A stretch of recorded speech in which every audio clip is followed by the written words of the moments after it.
Carse, welcome back. It feels like it's been ages since we've seen you here at Chester Street. How are you feeling ahead of these next couple of games? Yeah, very excited, to be back playing for Durham this week. Obviously always loved playing for Durham and have done over my time at this club. So to get back out playing a bit of cricket is very exciting.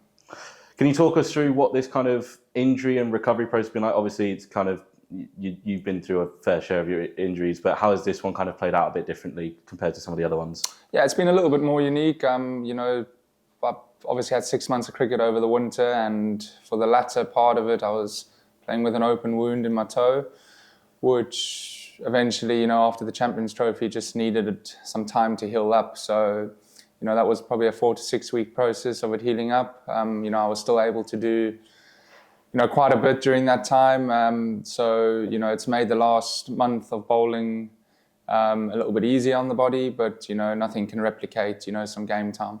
You touched on the winter there, obviously first test call up for you. Do you remember where you were when you got that call from, was it Stokes? Was it Ben Stokes that called you?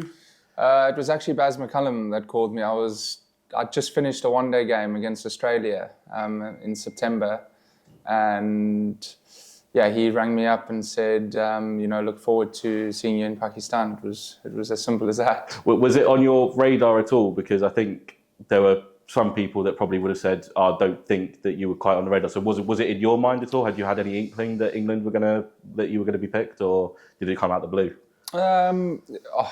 Look, I know there's been times in the past where, I felt I've been relatively close to getting into that squad.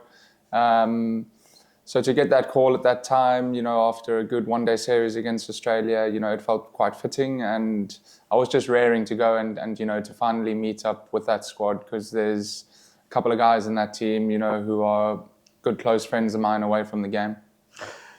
You went to Pakistan and then New Zealand on the back of that. Sorry, you then picked up your first Test fifer after your injuries and stuff. Was there kind of a sense of justice, gratification when you picked up that fifer? Kind of everything coming to fruition? It certainly felt that way. It was an incredibly proud moment for me,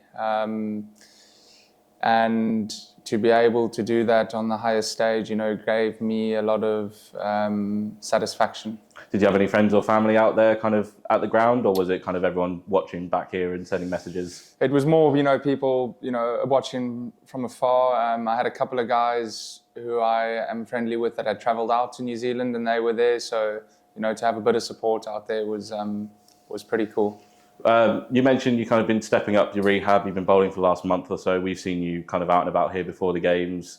How important is it to get these next couple matches underneath you ahead of what could be another busy summer?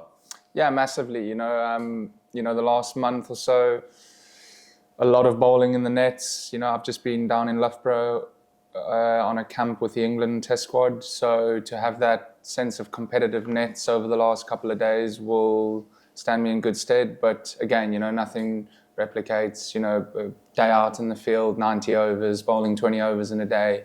I'm feeling ready, and yeah, the next couple of weeks should be good. This is the red ball talking about, but you've also just been named in England white ball squads alongside Potsy. You two have spent a lot of time together over these last 6 to 12 months in England squads. How nice is it to get to represent England with one of your closest friends? And also there's a shot that you two could be playing here against the West Indies at Chester Street. So just how nice is that to have someone you spent a lot of time with be in the squads? Yeah, it's great. Potter's a great lad.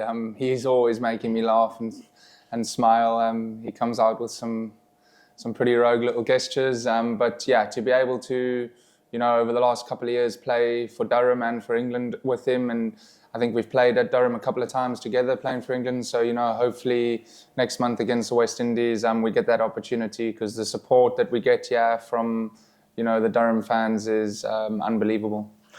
Finally, there is a big year ahead for England just about to get underway next week. Have you allowed your mind to wander at all about what lies at the end of this summer and the winter down under? Have you allowed your mind to wander, or is it just more of a case of staying in the here and now and focusing on getting some overs under your legs? I think naturally, you always, everyone is fully aware that it's a massive year for the England, Test team, a home series against India and then an away Ashes series. I think those are two series that any cricketer is desperate to be a part of. So that's the goal. But, ultimately we're going to be coming up against a very strong India side this summer.